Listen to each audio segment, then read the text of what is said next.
News 18 വാർത്തയെ തുടർന്ന് ADGP Manoj എബ്രഹാമും യോഗം വിളിച്ചിട്ടുണ്ട്. നാളെ ഉച്ചയ്ക്ക് 1 മണിക്ക് ഓൺലൈൻ ആയാണ് യോഗം. റേഞ്ച് IG-മാരും SP-മാരും കമ്മീഷണർമാരും യോഗത്തിൽ പങ്കെടുക്കുന്നുണ്ട്. വാഹന അപകടങ്ങളെ കുറിച്ചുള്ള ന്യൂസ് 18 ലൈവത്തോണിന് തൊട്ടു പിന്നാലെയാണ് ഇത്തരത്തിലും ഒരു യോഗം നടക്കുന്നത്. VV വിനോദാണ് ചേരുന്നത്. വിനോദ്, നാളെ പോലീസ് ഉദ്യോഗസ്ഥരുടെ യോഗം, മറ്റന്നാൾ ഗതാഗത മന്ത്രിയുടെ നേതൃത്വത്തിൽ യോഗങ്ങൾ, എന്താണ് വിവരം? അഭിലാഷ്, തുടരെ വാഹനാപകടങ്ങൾ ഉണ്ടാകുന്ന സാഹചര്യം. ഈ ഒരു ഘട്ടത്തിലാണ് ന്യൂസ് 18 ആ ഒരു വിഷയം പൊതുസമൂഹത്തിന് മുന്നിലേക്ക് കൊണ്ടുവന്നത്. നമുക്കറിയാം, കഴിഞ്ഞ ദിവസങ്ങളിലായി നടന്ന അപകടങ്ങൾ, മെഡിക്കൽ വിദ്യാർത്ഥികൾ വാഹനാപകടത്തിൽ മരിക്കുന്ന സാഹചര്യം, അതോടൊപ്പം തന്നെ സ്കൂൾ വിദ്യാർത്ഥികൾ പോകുന്ന വഴിക്ക് ലോറി മറിഞ്ഞ് അവരുടെ മരണം സംഭവിക്കുന്ന സ്ഥിതി.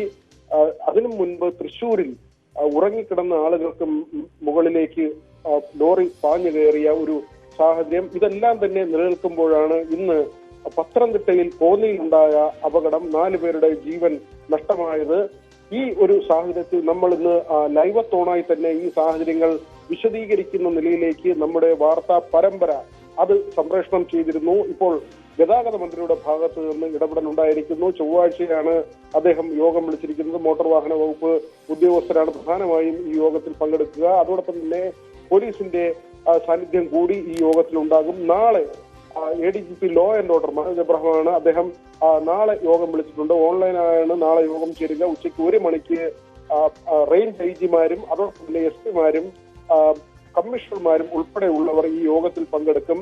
ഇപ്പോഴുള്ള സ്ഥിതിക്ക് ഒരു മാറ്റം വരുത്തുക എന്നത് തന്നെയാണ് പ്രധാനമായും സർക്കാർ ലക്ഷ്യം വെക്കുന്നത്. ഗതാഗത മന്ത്രി ഇതിനകം തന്നെ മുഖ്യമന്ത്രിയുമായി ഇപ്പോഴത്തെ സ്ഥിതി ചർച്ച ചെയ്തിട്ടുണ്ട്. നമുക്കറിയാം, ദേശീയപാതയുടെ നിർമ്മാണ പ്രവൃത്തികൾ നടക്കുകയാണ്. അതുകൊണ്ട് തന്നെ MC റോഡിലൂടെ ഉൾപ്പെടെയുള്ള ഗതാഗതം, അവിടെ വാഹന കുരുക്ക് വളരെയധികം രൂക്ഷമായിട്ടുണ്ട്.